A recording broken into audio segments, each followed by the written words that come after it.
with the Eagles offense and Chiefs defense, and you have a lot of interesting things that you saw with the Chiefs defense, yes. and Spagnuolo did, right. and I think we're going to get into that, right. and so that's going to be awesome. But let's start with what Lockdown Corner says to you right here. He goes, how big of a difference is Saquon going to make compared to Miles Sanders' 16 yards that he got in 2022? So everyone's going to talk Super Bowl rematch, they'll look at that last one.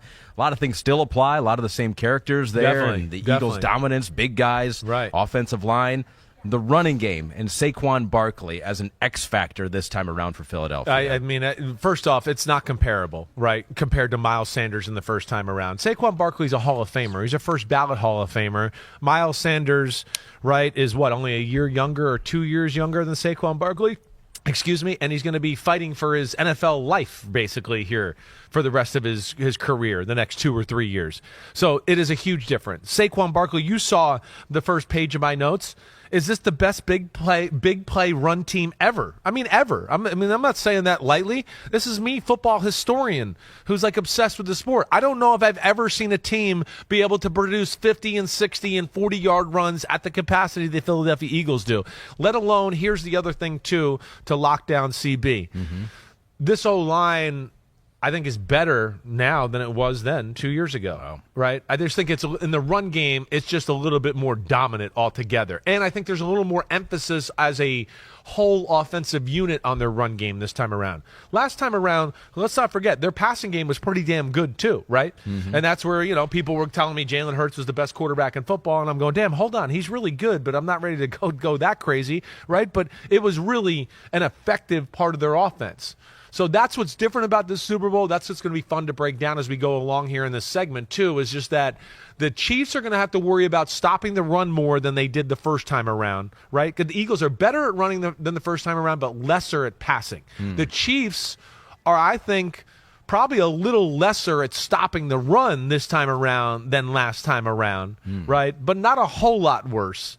And they're certainly going to have to do some things and play some defenses that they're going to have to worry about stopping the run as priority number one. You are a football historian. Pete is as well, and he reminds me that you were on the Titans with Chris Johnson the year before his CJ2K season. Right. And that was a pretty big play run game. It was. It was up there. It was like, it's definitely one of the few that comes to mind, right? Because CJ was special speed, and if he got a crack or a seam, and I was there the year before he got the 2K, and then the year after he got the 2K, I missed the special season.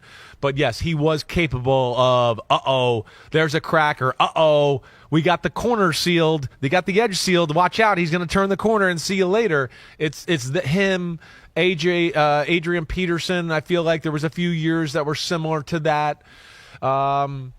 Bo Jackson back in the late 80s and all that. Maybe you had some of that feel there, too. This is like the total package, though. It is. It's like Saquon's got all the talent. You got one of the best run-blocking offensive lines ever. Exactly right. It's all of it. It's the best I can remember, especially from the big play department. All right, so this is from Nitin Mohan. This is, last year the Chiefs faced a better team with a Hall of Fame-level running back. They will again face a better team with a Hall of Fame-level running back. Christian McCaffrey averaged 3.6 yards per carry, but CMC provided a greater passing threat than Saquon. Do you feel a similar scheme will work better for KC against Philly? Yes. I think that, honestly, this might cause more problems, really, than even the Shanahan 49ers football team, right? Who, again, had great balance and creativity and do all that. But the Eagles have a certain element here where they can literally just go, if you don't overplay to stop our run, we're going to score a 60-yard touchdown. We're going to rip off 40 yards like that.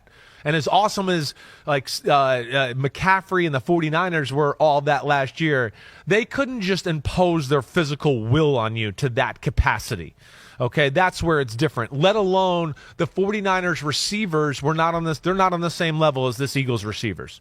The 49ers going into that game knew, it's the Chiefs, and you heard me say it the whole time. Right? They're going to have a hard time separating from the Chiefs' corners. The 49ers receivers are not great man-to-man receivers. Well, this is the opposite of that. These are awesome man-to-man receivers. And these are two guys that everybody goes, oh, shit, I don't want to play man-to-man against them. But we don't have a lot of options here because the run game is so good. We're forced into a corner here to do things we don't want to. So as much as maybe there's not the mental gymnastics of dealing with a Shanahan here, there's physical gymnastics that really Kansas City is going to have to deal with. And here's my baseline or banner statement for the Super Bowl as I think about it here the last few days is it's brains versus brawn, right? Not to say that Kansas City doesn't have some brawn on their team, right? But Kansas City's the one that's, hey, we got to do this. Hey, we're creative. We do this on defense. Hey, in offense, we come out with all these cool formations and do all this stuff. And we're going to figure out how to attack your defense. And, as the game goes, we'll adjust to what you're doing, and we'll figure that out too. Where Philly's a little bit like, we're here. We're big. We know what we're going to do. We know what we want to do. You know what we want to do, and it doesn't matter, right? And that's where it's kind of cool. It's NFC brawn versus AFC brains, and it's kind of cool it's shaking out that way. All right, let's get over to a little bit of the Jalen Hurts stuff here because there were a little brains. You thought maybe when we talked about it on Sunday, on the first play of the game, you said, maybe for the first time I'm seeing Jalen Hurts up here moving some things around, finding a favorable look on the first play. Exactly and right. so you've gone through, you've deep dove into the all 22 here. You were saying before the podcast, they don't do a whole bunch of stuff. They're the Eagles. They got the deep voices, like you just said, and they can just run over you. They don't need to be schematically He that literally was like, interesting. check. We're running left. Yeah. So let's take a closer look at that first play, that 60-yard touchdown run. I think this is a huge element of this football game. Okay. This is one of the underlying things that we need to watch out. This was one of the reasons the Eagles lost to the Chiefs in the first Super Bowl. We broke this down thoroughly, right? All the crazy things Spags did, and the Chiefs were the Eagles were kind of like, wait, we did this all year and it worked against every defense, and oh wait, you're bringing double corner blitzes? Like, we didn't even think that was a possibility, and that's where they need the quarterback to save them. And hopefully they can have a few plays to go, hey, when they play this defense, you gotta get us out of it and save us here, right? And that's going to be a big thing. We've talked about for the last 7 or 8 weeks, they waste plays, right? You hear me say about that all the time. This was awesome because Jalen Hurts was in the shotgun. There was a totally different play called here.